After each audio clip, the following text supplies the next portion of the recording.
Right, so it's time for some Kingdom Come Deliverance. I'm sitting here with Matthew. Hey there. And or should I say, I'm trying to think of a medieval way of saying hello. Like, hark thy... herald, good herald, sir, ma'am.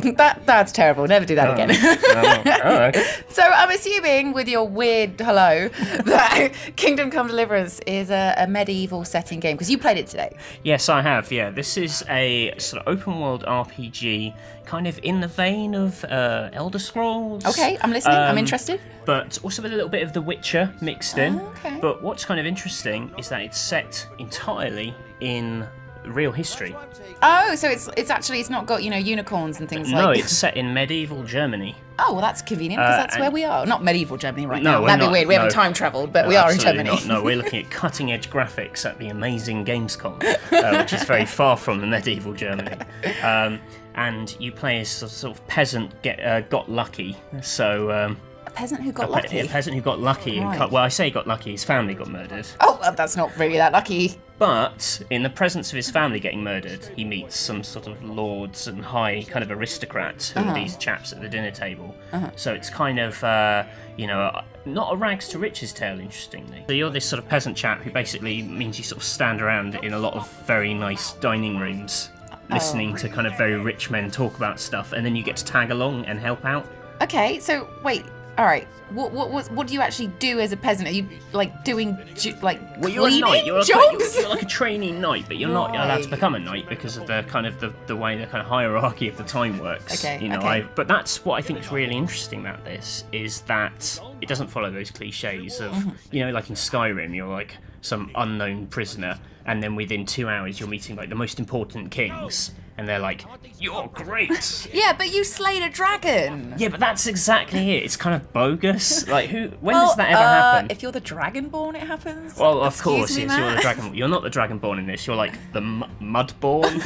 Muddy, dirty peasant. You're just a grotty boy. Yeah. So in this particular case, the guy who murdered your family, this big black knight, who no one knows what his deal is, has maybe murdered some other people, which is what we're going to investigate here. Okay, I see. We get to ride a horse. All right, okay. This is important. How did the horse riding mechanic feel to you? What I do like about this is that you get loads of countryside to explore. So look at this, it's just kind of countryside. Yeah, it's pretty. It's not really. It's not going like here's a giant mountain, or here's kind of like the twisted spire, or here's the caves of Wonders. Yeah, it's just like it's a load of fields because that's what Germany was like, which some people might think is boring. But I think is kind of endearing and it appeals to me, like the idea of taking a horse and just riding across big hilly countryside. I'm a big fan of hills. We've reached here. This is the crime scene, and this is where I think it switches from Elder Scrolls to Witcher, in that there's a lot of investigation work. Okay. Again, the developers were quite keen to point out that you don't have to do much combat if you don't want. Like, you can play it as this story game where you sort of solve everything by, working out what's going on, investigating a crime scene, which you'll just see in a second. It doesn't have to be, the story isn't always about you. You're just this guy who kind of happens to be there. A lot of interesting things going on. Here's a load of dead horses. Oh, that's really sad. That's horrible. This is horrible. So this is the same guy that murdered our family. He's gone and murdered a bunch of horses. We don't know. All right, okay. Like this peasant hero is... peasant hero, we're not exactly sure what he's called. He's very, every time there's any trouble, he's like, maybe it's this guy who I want to take vengeance on. Right, I see. Who's this guy? Why is he cut so dirty looking? So he's one of the guys who works at the stable. So in the middle of the night, all the horses suddenly started making horse noises. No! That's the ones. And then you came out, and one of the sort of stable hands was murdered by some bandits. But you're trying to investigate. Now, my thought was, maybe the lord of the house has been killed. Maybe it wasn't bandits. Maybe it was like some kind of inside job. Oh, okay. All right. But as the investigation went on, you'll see what happens. There is a clear outcome, but it's kind of how you reach that outcome and how you sort of find it is key. So they were keen to point out that while we were doing all this, you know, you could actually just wander off completely and just start going doing your open world business. You know, you might just happen upon the solution to this naturally. Yeah. But I didn't do that because I'm very unadventurous. Yeah, I wanted to see everything. I wanted to check out this impressive barn tech. Oh gosh, look at that bloody muddy horse. It really does capture how kind of grim medieval life must have been. So you could just run off and do whatever you want, but then that's not being very helpful. Well, no, that's the thing. You want to play your part in the story and sort of see what's going on.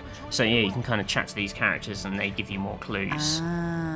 It's kind of strange, you know. It may not jump out at you as like this is the most exciting thing ever, but I actually kind of really like how chilled out the game world is. Nice, you know, it's not like Game of Thrones fantasy. It's not everything's happening at once. You know, all these characters are kind of getting gutted, and there's going to be all that stuff. You know, there's going to be kind of, you know, a huge cast of characters, and all these different things can happen to them. But it's also, you know, a much more down to earth, like realistic take, and not to the point where it becomes like an edutainment game. But here we are following a blood trail into the forest, where we're going to try and find the people who murdered the poor stable hand.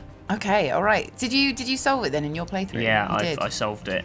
So what I want to know, you say this is like The Witcher 3.